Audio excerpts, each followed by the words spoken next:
Welcome to Build with Rob. I am Rob Dyrdek, CEO of the Dyrdek Machine, a one-of-a-kind venture creation studio where we manufacture amazing companies using our machine method process. This show is really just all about our passion for creating businesses with do-or-dier entrepreneurs and really sharing all the lessons that we have learned along the way. Today is a unique episode of Build with Rob.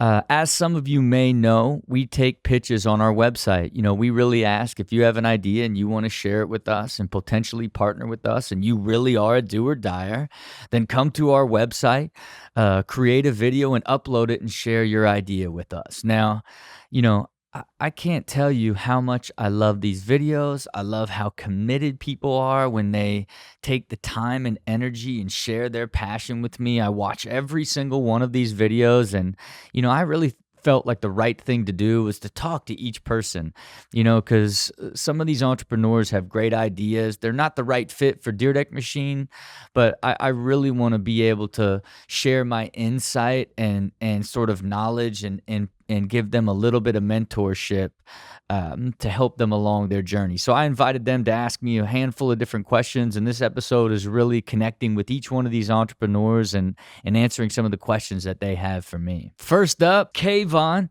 who created a prebiotic tea called Half Day. They're out right now getting ready to raise some funds, and so he had some really great questions about his brand for me. Imagine waking up one day and being told you can no longer follow your passion. That is not an option for you anymore because following your passion is life-threatening. This happened to me when I was swimming collegiately with the hopes of becoming an Olympic athlete. In 2016, when I was just 18 years old, I was diagnosed with a debilitating digestive disease, ulcerative colitis, that crushed my dreams and made me rethink my entire lifestyle. The unhealthy diet and extreme training made me hospitalized for months, and I lost 80 pounds. To build myself back up, I started researching and experimenting with an incredible ingredient, inulin, and incorporating it into my teas. We started our own venture and funded it in the early days by winning our university's new venture pitch competition. In 2019, we launched in Whole Foods and learned the market from the inside out, as well as what it would take to build a successful brand. We sell to our distributors for $1.26 per unit, which gives us a 40% gross margin, but it's only getting better. In 2023, we'll be over 50%, and in scale, when we're buying materials and ingredients by the truckload, we'll be closing in on 70%. To help realize this growth that we set out to achieve, we need money to fund the business. We thank you, and we hope you join us for a half day. KAYVON, welcome to Build with Rob, man. I really just want to say thank you for sending in the video, a little bit more farther along than what we do, but I appreciated what you guys have created and what you're going for. And really, I just love talking to entrepreneurs and people just taking the shots and going for it. And I also thought, I kind of asked everybody like, hey, if you have any questions, send it to us, to gather some insight about even the things that you guys are thinking about. So I would love to I thought your questions were smart and insightful, and I'd love to just hear your thoughts on what you were thinking as it's related to what you'd like to ask. Yeah, absolutely. So first of all, obviously, thank you for having me and allowing us the opportunity to ask these questions. And I thought of them because I was watching the Outstanding Foods video, and I thought the way that they position their product was incredible. So it kind of goes after the similar profile, like of a healthy, better for you, but still great tasting, where that's like the pinnacle of what their marketing is.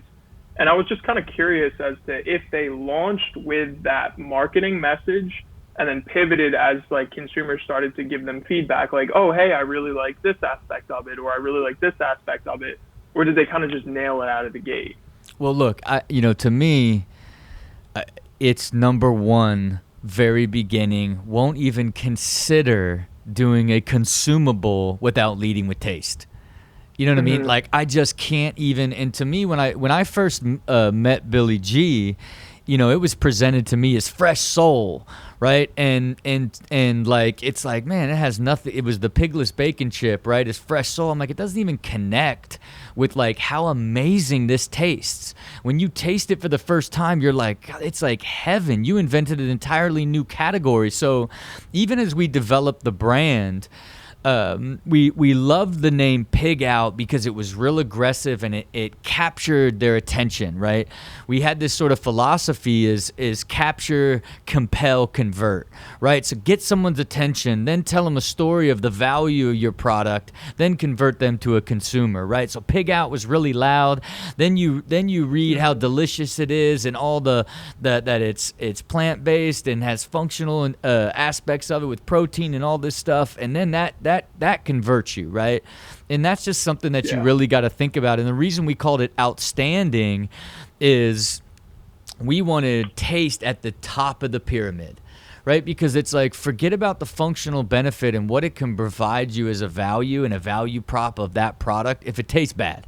If your tea tastes bad, someone will be like, oh, this is great. This has got probiotics in it. It's good for gut health. Okay, cool. Oh, all right. Well, I'm done with that, right? Because the functional benefit will never outweigh taste, right? And so I would just, like, when you think about how to position, like, I would, even when I did Mind Right, right? Like, we had Mind Right. Mind Right was turning the nootropics and adaptogen actives in this vegan, better for you bar into a verb. When you eat them, what they cause to your mood gets you mind right, right? So it's like tying the name all the way to the verb, but we call it taste good, feel good nutrition.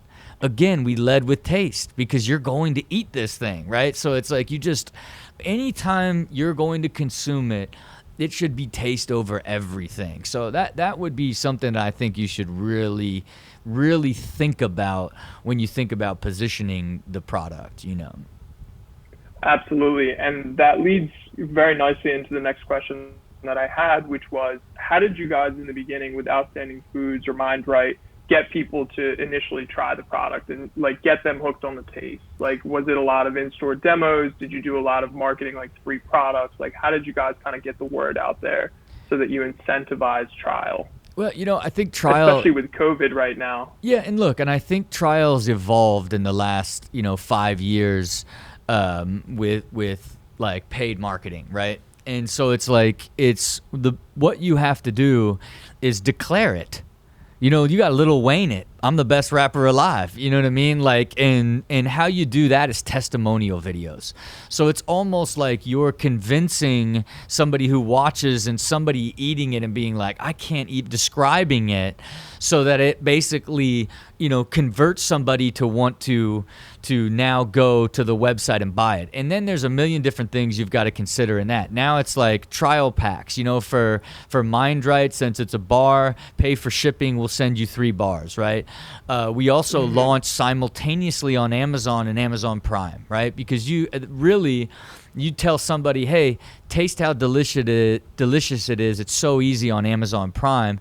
It's top of funnel. And then instead of going to your website and putting in their information and going through all that, they can just one-click it on Amazon that they trust. And then now you got that one shot for them to crack it and taste it and be like, oh, man, this is delicious. Now I'm hooked on this type of thing, right? So I think it's that way that you present it and market and storytelling through consumers and them advocating for what the experience is like is really what the modern day trial is. Because it's, actually getting to a trial and a sample, it's so cumbersome, and so you got to go region by region to ever ultimately be able to do that, especially in a RTD, it'd be really difficult, And I think for even, conceptually, like your brand, is, so it's the value proposition is pretty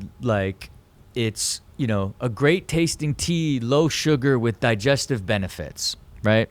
And to me, it's pretty middle of the road, right? And you're not quite, for us, when we knew that there was benefits for adaptogens and nootropics, but we didn't get into the benefits, we got into the output. And instead of calling it nootropic superfood, we called it good mood superfood, right? And when I think of like Half Day, I think like especially in the gut, right? All this stuff to do with the gut, and all the research says, you know, when your gut is in the right order, you're less inflammation, you feel better, you have more energy, you're more happy. All the reasons why you created it. So to me, it's like if happiness starts in the gut, then it's like I'm gonna get half day happy by drinking a half day. You know what I mean? And then like this whole idea of true happiness starts in the gut. Trust your gut. Have a half day, right? You're aligning these more simple concepts to your value proposition rather than like low sugar teas that you love with digestive support. Even though like probiotics and prebiotics are this big wave, it's still like it's still a soft story rather than this harder hitting, easy to understand type of way to position your business, you know. Oh, wow. Okay. So focusing more on and that's where we wanted to focus on the storytelling aspect, like, and reach back to when we were kids. You know, we loved getting a half day from school, and then we would essentially just walk home, grab an iced tea from the store, and then do whatever we wanted for the rest of the day, whether hang out in the backyard or go to the park. So we wanted to try to capture that type of nostalgic moment as an adult and recreate these like iced teas that we used to love, but we can't really have anymore because they're 40, 50 grams of sugar. Yeah. And then elevate that with digestive benefits. So I love the idea of you're putting it in the output as opposed to just that top level, like just benefit. Yeah, and think about that storytelling, right? Like you got to put a lot of layers in there. You know, what you mentioned, a couple brands. I mean, even Olipop, it's just healthy sodas. Healthy sodas. It's the cleanest, clearest shot. Smart Sweets. It's all your favorite sweets done healthy. Easy, clear shot. The value prop is just like, you know, and then when you look at brands like Lemon Perfect, right? Like the kombucha brands are like, kombucha is the IP, the innovation. Like it's this clear you're buying it for. So it's like, to me, like when you're trying a story of putting how important half days are, because they're huge. And what does a half day do? It makes you happy, right? Like it's like it's the output of what that actually is, right? And again, I just a lot of the brands that you compared yourself to and looked at, you know, it's their value prop is pretty clear, and a lot of times in their name exactly. You know what I'm saying? Like a little bit different, you know. And I just think it's positioning is when you're doing great storytelling with a brand, it's gotta tie quickly back to the output of your benefit rather than the benefit itself, right? Like I think that's the big thing that a lot of times, unless it's pure, like where something like Pig Out, it's a vegan pigless pork rind with 25 grams of protein. You know what I'm saying? So like the actual value prop is clear as day. Like, hey, if you can have this delightful, tasty pork rind that has no pork, right? Like, so it's sort of a different sort of aspect where I think half day is clear, more in line with how we developed Mind Right, you know, and really, hey, this will put you in a good nootropics, and rather than try to convince you of the benefits of nootropics and adaptogens, we called the mix of them the Happy Brain Blend. And then we called it Good Mood Superfood because that's the output. And then the verb is, you know, get mind right before you go and study. Get mind right before you break up with your girlfriend. Get mind right before, you know, you got to see your parents, right? Like it's we created the depth in the name and the hierarchy of the branding that kept telling the same thing over and over, that ties back to the value proposition of the actual product. You know what I mean? I like that. And we got some work to do. I appreciate all the feedback. All right, well, look, keep on pushing, man. Thank you for sending it down, and again, I really liked it, and I love the story, and I just love, like, you know, this stage where you're running and gunning and giving it all you got and learning as you go. You know, that's the only way you can become an experienced entrepreneur and really win in the game, is to be in the fire. So I wish you the best of luck as you continue on this journey. Thank you so much. I appreciate it. All right, take care.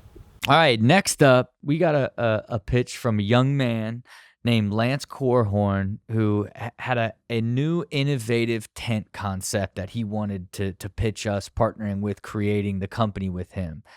And he's a really fascinating guy. You know, he is a serial entrepreneur, had started multiple different companies. In his core company is called Ladder 34. And he basically takes old fire hose and recycles them and upcycles them into all different types of stuff, whether it's bags or wallets, all different types of things in a really cool company. He's based in Grand Rapids, Michigan, and he's built his own manufacturing facility to create all these different products. And he's a true do-or-dier. Hey Rob, my name is Lance Korhorn. In 2013, I pioneered the fire hose belt and launched Ladder 34 Rescued Goods after recognizing that condemned fire hose was being discarded across the United States. When I saw your Do-Or-Dier page 2 months ago, I began thinking about what product I could bring to the table. And with that, meet the Polis bag tent I've dubbed Plant. This tent is suspended by a tree branch alone. You simply toss the bag over a branch and hold onto the rope. When the tent-shaped packaging is unzipped, the tent deploys and remains hanging from the top of the product. Stakes are included and 6 loops are staked to the ground, keeping the tent in place.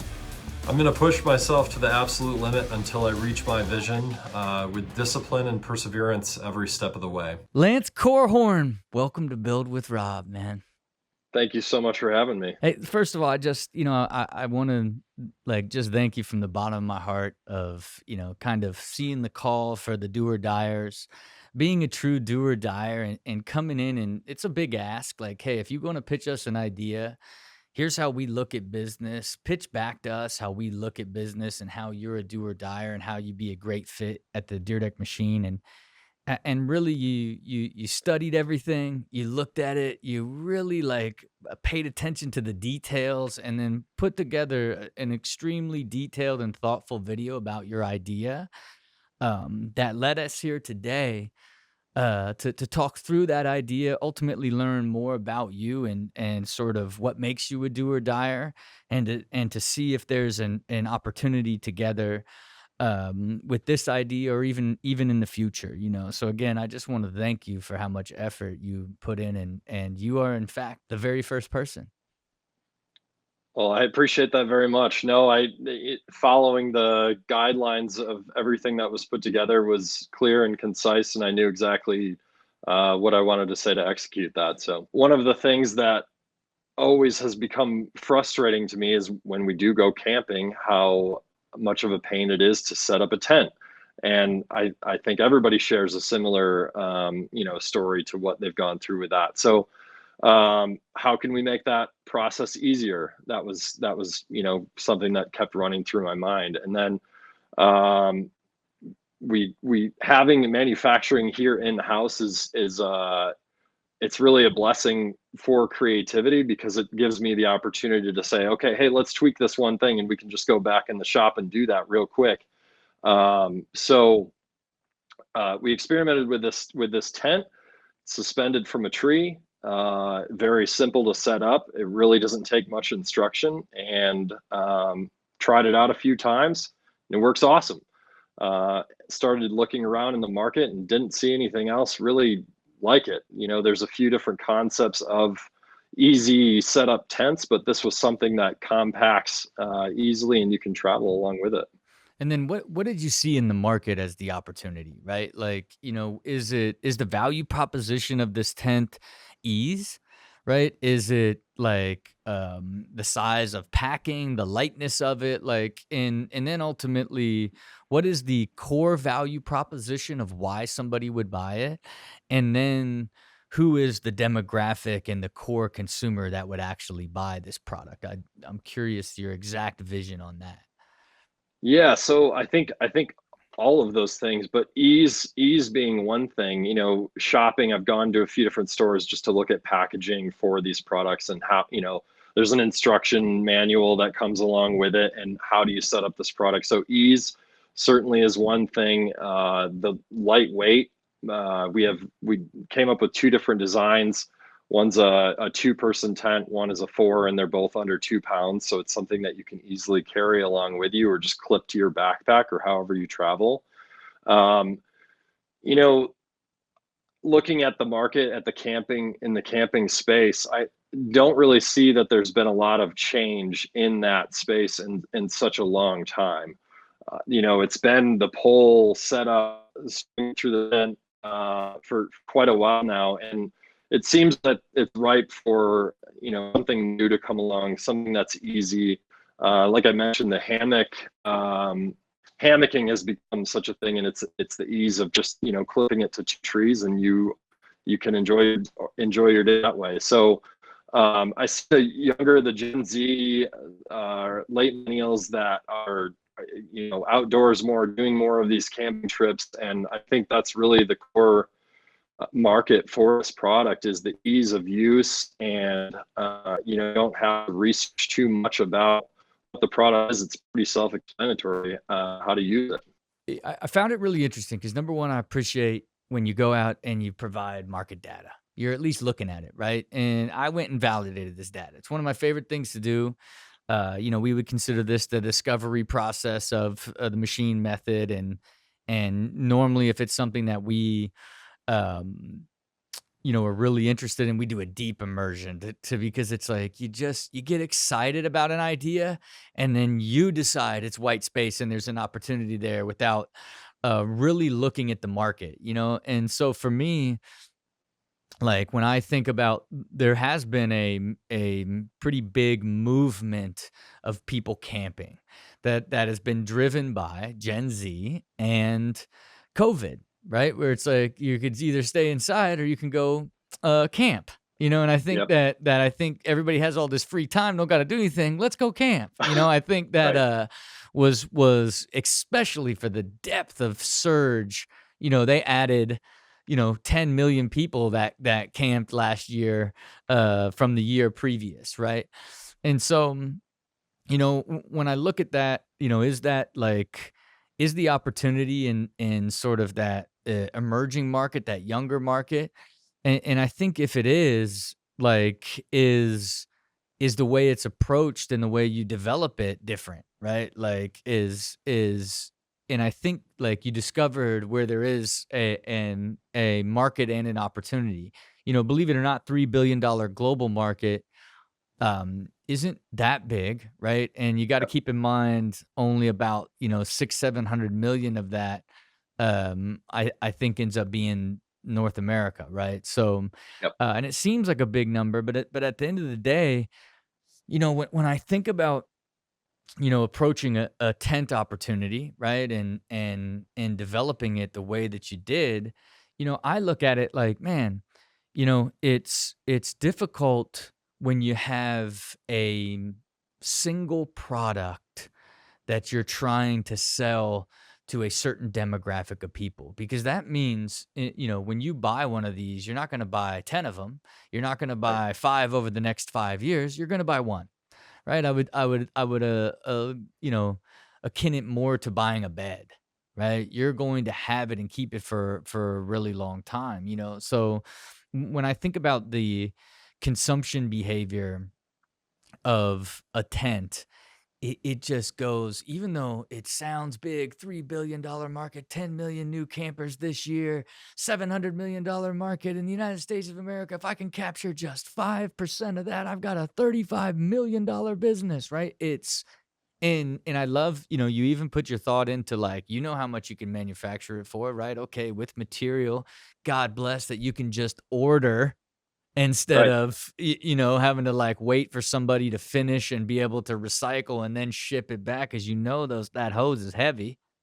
Right. And you can order it, put it together. You have your manufacturing team. You can do it for 40. I'm looking at the market, like the high end ones. There's tents as high as $500. Like the middle of the row is like 95. We could charge 150 for this unique sort of aspect of it. But again, you know, I still think you run dead into you got one product. Right. So now, and this is what I talk about a lot when you're developing a brand concept, right? It's like how do you have a platform that you're creating products off of rather than a single product? And your hose, upcycling your hose and sort of the value that you've created in that was a platform. You were able to make 40 different products off of it. The problem was is actually finding the consumer was the difficult part, right?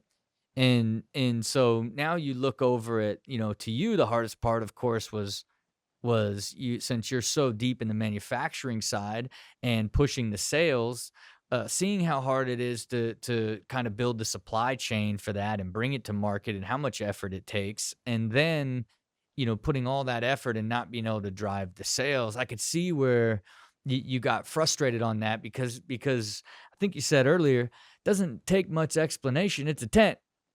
I made Yep. it. I made it easier, better tent for you to use. You're already going to buy a tent. You're spending 700 million on tents. Some of you are going to want to buy this easier one, right? So, Yep. like, I even see your chain of thought on how it's evolving into the opportunity, And so my first question is, you got all this experience in sort of all things firefighter based, right? And you have a Yep. deep knowledge, a very authentic core associated with it. And now this is this entirely different universe as it relates to sales and distribution, right? And when I'd argue, probably a relatively competitive space. So how would you even anticipate being able to break in to the market to even sell tents? Well, I think, as I mentioned, the trade show that we did in Atlanta, I've done another larger one and a few smaller events. I've, associated with a lot of the companies around us and, a lot of bigger names, and recognized, other shows that we had been planning to go to, and then through COVID, that didn't happen. But I think that would probably be the start, at least to the retail aspect of getting into that market is hitting some of the bigger name trade shows, getting awareness from the big brands in that regard. And then as far as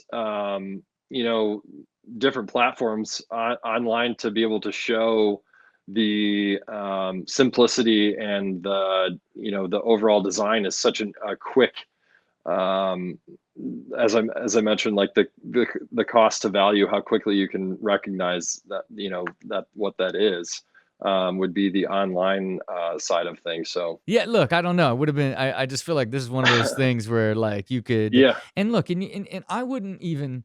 I would almost argue that if you could find an additional couple of products to add to ladder 34 and start taking shots at some of these that have the fundamentals, high margin, easy to manufacture, that get purchased over and over, have a deeper lifetime value, and Hmm. then tie that to your story, then say, hey, then repitch yourself to something like Shark Tank that gives you that sort of scale. I think that's something you should consider. You know what I mean? Um, Sure. Yeah, no, certainly with the plant tent concept, it was one of those things that quickly realized that it's a one product, and starting to look at other brands, Coleman or Yeti, for example, where they start with one product and it ends up being something completely different that becomes their what they're known for. You start thinking of things like that and where it can go. But yeah, look, and I don't. That's why I don't. If there's a passion and you really believe, like, hey, I can create, um, a company that disrupts this space. For me, like like the single concept, like, and throwing it over the tree and having the tree and setting it up, like, I'm not saying that it's not. I don't know enough about the space, right? So I don't want to dream kill it. I just know when I look at businesses, it's when it's not super duper clear from the beginning, and then mhm. super duper clear who's going to buy it, and really clear on where it's going to be sold and why. I it's hard for it's hard for me. And then when I look at an entrepreneur that has this much knowledge and depth in a particular space, and then is stepping off to another side, um, it's also like hard for me to see the opportunity too, because I see you just needing to learn the entire outdoor industry now from scratch. Yeah, well, I appreciate that very much. It's a constant growth. You're trying new things and pivoting here and there, trying to, get to the next thing, and it's getting there. Now, are you still firefighting to this day? I am, yes, full time doing that. So my schedule allows me to be at the office on days that I'm not at the firehouse, and being there, being around it in that environment allows me to, see all of the opportunity for different products and all of those things. So Yeah, look, I keep man, I look yeah inside there, man. Look, yeah you're there. yeah Hey, you're there a handful of days a week. Look, that is your canvas, right? yes, Like there is an opportunity in there that like will both serve your fellow fighters and yourself, that can ultimately be shared with every single person, because they're going to want to support the story and who you are and the journey that you've been on, and very true. I really believe that you're going to find that. And I look forward to hearing back from you and really getting to understand what that next opportunity is. But right now, I'm sorry to say that the tent and plant concept is just the wrong fit for us. But again, I want to thank you for putting so much effort in. I want to thank you. Listen to me. You know a man's a true do-or-dier when in his pitch video he puts Kettering, Ohio. I, You know what I mean? that's what got you. You know what I mean? When you put Kettering, Ohio, this fire hose came from Kettering, Ohio. I'm like, oh, he's good. He's good. He hit me right in the heart. And then I thought to myself, man, I wonder if that hose is from Kettering. You know what I mean? So We've come close to there. okay, cool. But look, I Yep. appreciate that attention to detail, and it was a pleasure getting to talk to you. And for everybody, go check out this man's company right now, ladder34.com. Check out his podcast, Station 34. He's really doing a great thing, and a true entrepreneur who's well on his journey, and I look forward to you finding the great success that I know you're ultimately destined to have. Thank you so much, Rob. I appreciate it. Welcome, Jaime Luna. Jaime has a brand, an apparel brand that he's called Scrubie. Hey guys, I created and designed Scrubie. Scrubie was designed and created for the skateboarder and the skateboarder fan community. In 2018, I grabbed all my savings and launched El Jefe Fish Tacos, a gourmet food truck located in Echo Park, LA, California. It's been a dream of mine to have my own clothing company. I'm full of different ideas, not only Scrubie. I just need investors and a little bit of guidance. That's what I would like to join the Dyrdek Machine. Jaime, welcome to Build with Rob, man. I got to say thank you so much for putting your video together and submitting it. Not the right fit for the Dyrdek Machine and kind of what we're doing. But I would love to just chop it up with you for a second and just kind of give you answer any questions or thoughts or stuff that you might have that I could help you with in kind of the idea you're trying to bring to market. Oh, thank you, man. Thanks for the opportunity you're giving me. Man, it's a lot. Yeah, Scrubie, it's in the feeder stage right now. It's a skating graffiti kind of style. Yeah. Clothing brand. I always wanted a clothing brand, and I just started drawing, and this is what I come up with. Why'd you call it Scrubie? I don't know. It just came to me. It is okay. And then you drew the first graphic, like that T-shirt graphic is like drawn by you as well. Yeah, everything's done by me. No machines, no nothing. It's drawn by hand. And look, I didn't know that from the way you pitched it, and I think that makes it even more special. You know what I mean? Like I think it's kind of like your like given your situation, like this is like a really great creative outlet and making it much more special that it comes from your hands. You know what I mean? I think it's really, really cool, you know? I think that should be part of your selling of the concept as well, you know? That's exactly I was gonna tell you the exact same thing. It's an original piece. It's made by me, you know, not a machine or nothing. It's manually made. It's original.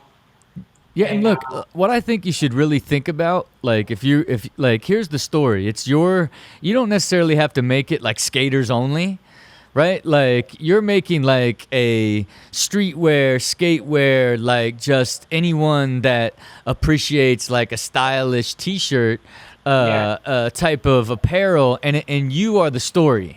Right? Like, this is your vision, your creation, your art. And I think a really easy way is to begin to, you know, build your social media, get people wearing it, let it just become a brand, but then just go and find like a Zazzle or one of these on-demand printing places that you can promote it and drive it, but not necessarily have to carry any inventory in the beginning. Could also be an easy way to kind of try to begin to tell your story more about the creation, because I think you could end up being the more hero of the brand, and then people would come along to support you and what you're doing, you know. Yeah, that's a good advice.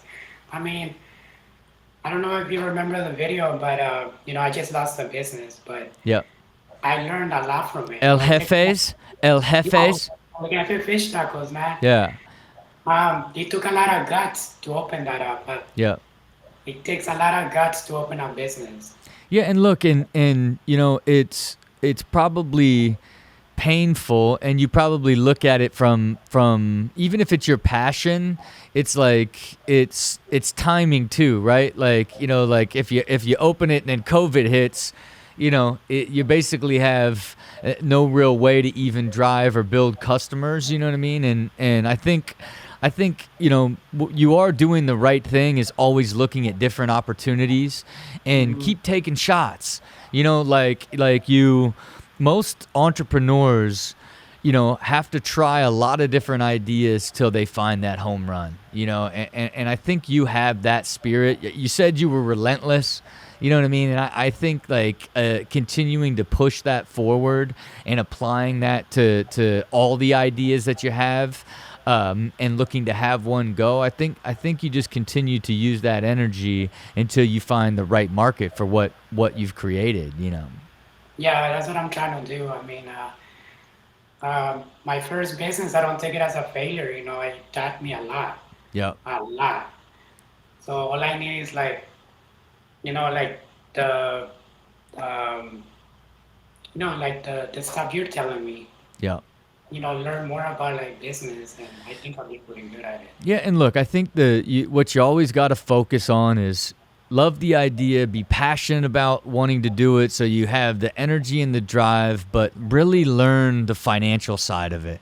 You know, at the end of the day, like, business is still business because it's about money. It costs you this much to create it. If you sell it for this much, like, how much are you going to make? Like, these are all the things that are fundamentally important to make sure that you are putting energy into ideas that can actually be sustainable businesses, that can provide you the life and lifestyle that you hope to achieve, you know. Yeah, you're right. All right, well, look, it was a pleasure to meet you. Thank you again for pushing it, and I wish you the absolute best with Scrubie and every venture you do, that you ever get into. You know what I'm saying? Oh, thank you, Rob. Thank you for everything, man, for your time. All right, be good. Okay, next in is Justin. I met Justin a couple years ago.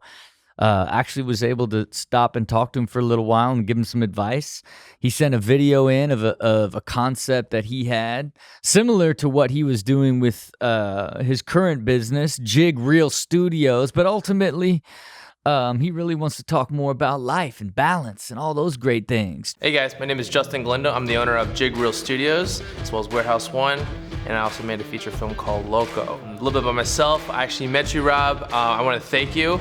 I think we talked outside Super Jacket in Glendale, And I just want to say thank you for all the advice you gave me. We talked for like at least 2 to 3 hours about business. All the advice that you gave me has worked. It actually got this office behind me as well as the building next to us with all our film sets. And we've probably made 4 times since the time you met us till now.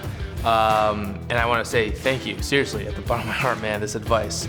So that's why I'm also reaching out too, because I wanted to collaborate. That's really the bottom line.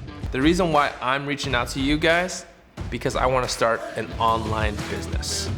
Yes, an online business to help educate the future entrepreneurs, filmmakers, actors, entertainers, just to look at this more as a business and not just as a art. There's an art to it, but this is business, and I want to help them. Jig Real. Dude, it's been like 3 years since we talked. Do you think that was 3 years? Do you think that was 3 years? I think it was like 2 or 3 years ago, right? Well, hey, was it 2 years ago? It had to have been. Man, it had to have been 3 or 4 years ago. The thing that's really funny Has to it me, really been that long? Because I haven't been there in years. I don't know that we've. No, God, I guess it would have been if COVID was 2019 and it's 2021. Like, man, it must have been at least 2017. Maybe you're right. I don't know if you saw that picture when I made that video. All pixelated.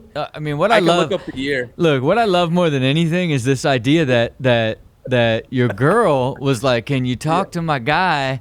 And then she slid around and got the photo of us talking. You know what I mean?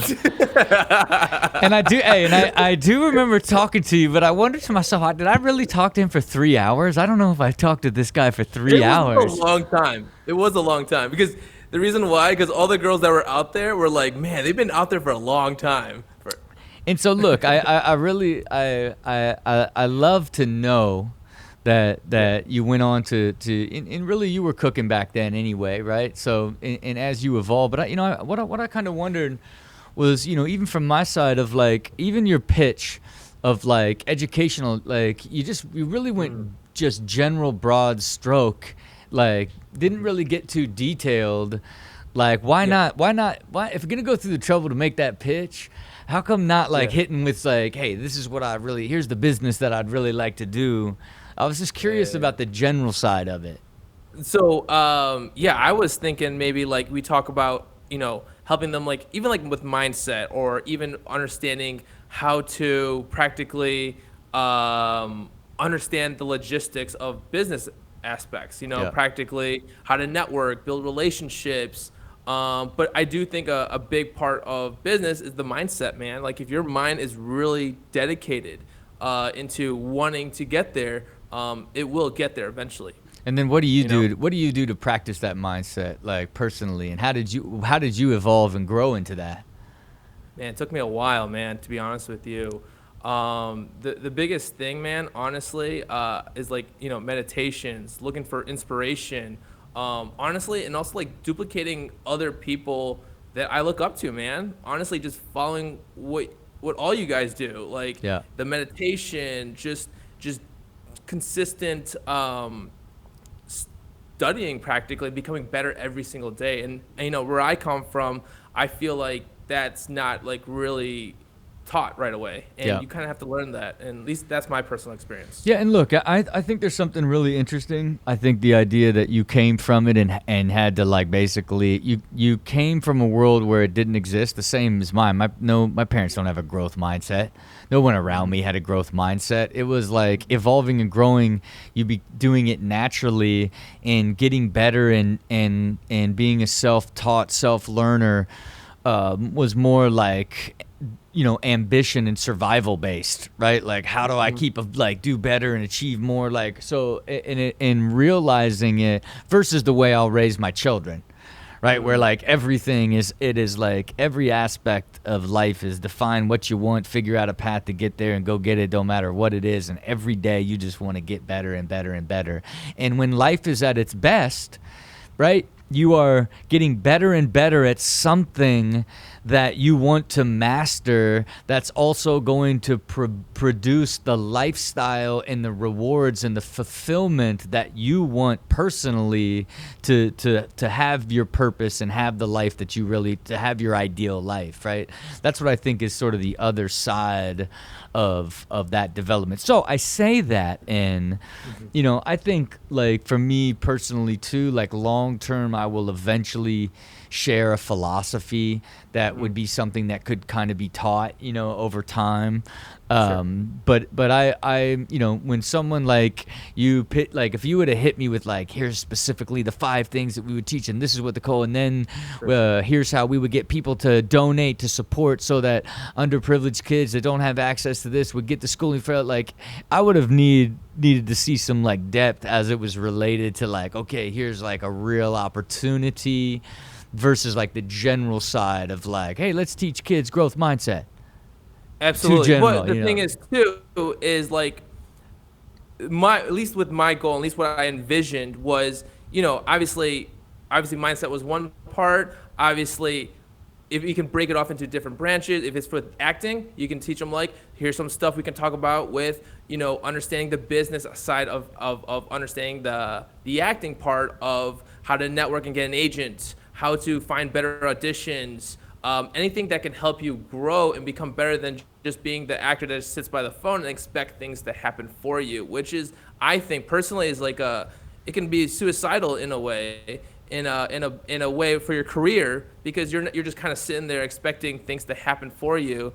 And I think personally, if you at least give them structure, order of what to do, step 1, step 2, step 3, to become more successful in their field, to become better practically. Yeah, no, I like that. I think like I do think there's something to it. You know what I mean? Like, you know, and as you have resources that can kind of build that, especially, I really also like it if you focus it on like the Los Angeles market. You know, acting is for just Los Angeles, but there's all of these different sort of things that could create a ton of value. And I think anything that teaches like step by step, teaches you what happens when you get paid, like what an agent gets, what lawyer get, all these different things. I think like the business side of a lot of different things could be super helpful, you know. So keep on pushing on that. Keep on pushing on that. One more question is like, when you ever like build a business, and because I will say this, everyone's failures is like the best lessons. It gets you closer to an even better project, and you get better, and you learn, and you adjust, and everything. How do you feel when you come to a business that you have to adjust just because that past business didn't work in that way? Like, does that kind of reflect your next business? Oh, like, okay, it didn't work in this way, it has to work this way, the other way. Always. I mean, it's you never stop evolving. You know, but what I also, not only do, you know, Ray Dalio, you know, big ambitious goals, failure, learn, big audacious goals, right? It's sort of this sort of loop of what failure does. And everybody talks about learning from failure, but I also learn deeply from success. Because it's like even though something works, you also see like, wow, if we would have did this, and this, then it really would have worked, right? Oh, if we would have just changed this. So, you know, it's not just failure. Failure is just the more painful side of learning lessons. And and I don't care what business you're in, you just want to get to a place where you're micro failing all the time and not like macro failing, right? Like when you've tried an idea and then it has to go all the way out of business, that's the most painful way. But even as a business, along the journey, you're failing left and right without fully going out of business yet. That can still give you a chance to make those pivots, adjust, learn, and take your idea to the next level. But that is the joy of life, is that you get to continually evolve and grow. And that's why I say to anybody, like, you know, when I think about, because is Jig just a production company? So we're educational school as well. So we kind of have that feel. Oh, you already did? Okay. Yeah, we already do. We educate people, we educate actors, filmmakers, just to kind of understand like the business side exactly. But my goal was, when I was pitching to you, is to do it in a virtual form. So it was your exact business only. See, that wasn't even clear. You need to pitch clear. I know. You I'm need to pitch sorry, clear. man. I'm sorry, Rob. You didn't put hey, you didn't put I'm enough. sorry, Rob. You already had my ear since we connected. You didn't put enough effort into that pitch. You know. I'm sorry, dude. But I'm look, sorry. hey. I didn't know how much time it was. I didn't know how much detail you guys were wanting. So Hey. I wasn't. I was just kind of like told you a concept, and I wasn't sure how far I was gonna go with this. But yeah, we are a production too. We did make a feature film recently. It's called Loco. But and- your primary business is education. No, my primary is actually filming demo reels for actors, but our secondary is educational. Yeah, and that's what I like. What I love about, if you can continue to grow towards that mastery, right? Like if you base your mastery is I'm going to become the #1 source for all up and coming actors that ever come to LA. And I'm going to teach them finance, pitching, reels, like and now you're really focused, right? Like and I think you can really have something and put a big anchor in be a platform for actors and a resource for them. And here's everything that we provide. You can do headshots eventually and anything else, like creating, like helping people develop their brands and do their own websites. And now you could, you could, potentially even eventually have like early management, like we'll manage you early and then transition you to the right agencies. Like there's so many things like that I think that you could do. Is if you focus on that as a mastery, you know what I mean? Okay. Look, I'm glad we got to reconnect, you know what I mean? Not quite 3 hours, but through your own setup here, and I'm glad to see that you're finding the success, man, and I really wish you the best and look forward to seeing you putting all these actors in the right mindset to find success in acting and in life. Got it. All right, all right, wish you the best, man. All right, take care. Have a great day. All right, that is it for our show today. Make sure to follow Build with Rob wherever you listen to the podcast. Subscribe at YouTube/Dyrdek Machine.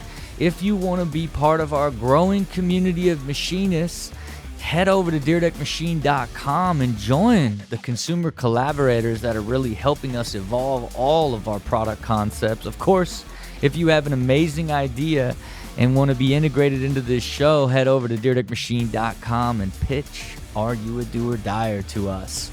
But again, in order to get on this show, you got to have a vision. You got to do the work to believe it's possible. Then you got to put in the efforts. You always got to see it, believe it, and do it. Until next time, I'm Rob Dyrdek.